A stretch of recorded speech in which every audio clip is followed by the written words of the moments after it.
Hello sa lahat ng mga kaindayan dyan. Ayan, for today's video, ayan, wala pang ligo ang inyong Inday Maria. At masama pa rin ang aking pakiramdam. Kaming dalawa ng aking bunso. Ayan. Nasobrahan kasi sa pagod tapos biglang ligo.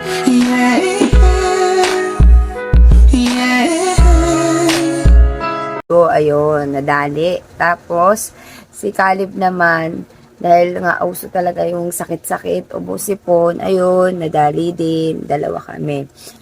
Ito na lang sa Ate Sophia, kakatapos lang, masakit yung lalamunan, pero hindi siya nilagnat, kaya malakas pa din yung resistensya niya. At buti na lang talaga kasi nga, puro exam sila at training ngayon sa math. Di ba? Napakahaskin ng boses ko dahil sa sobrang ubo. Ayan. For today's video, ito muna ang ating i-upload. Ayan.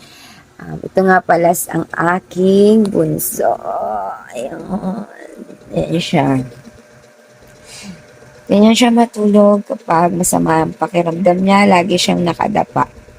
Pero syempre, chinecheck ko pa din kasi mamaya nakasubsob yung mukha niya, hindi makahinga. Kasi lalo na masama yung pakiramdam niya, nilalagnat pa din hanggang ngayon. So, yun na nga. Meron naman na siyang iniinom na gamot.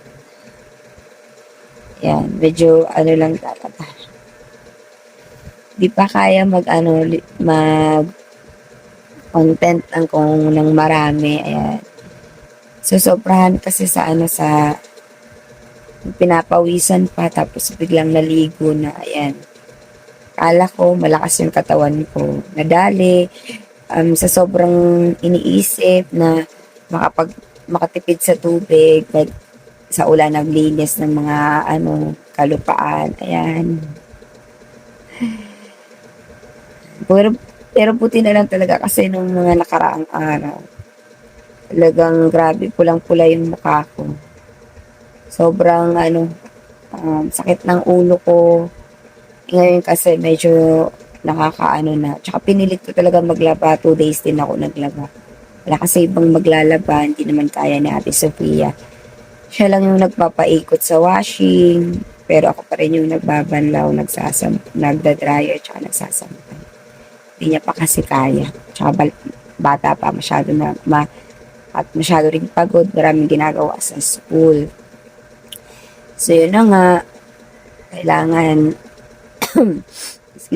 kailangan, kahit masama yung pakiramdam, kailangan pa rin natin kumilos kasi wala naman tayong kakasahan. Yun lang, kamusta kayong lahat?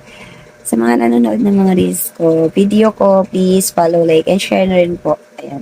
Sana huwag kayong magsawang supportahan kami. Ayan.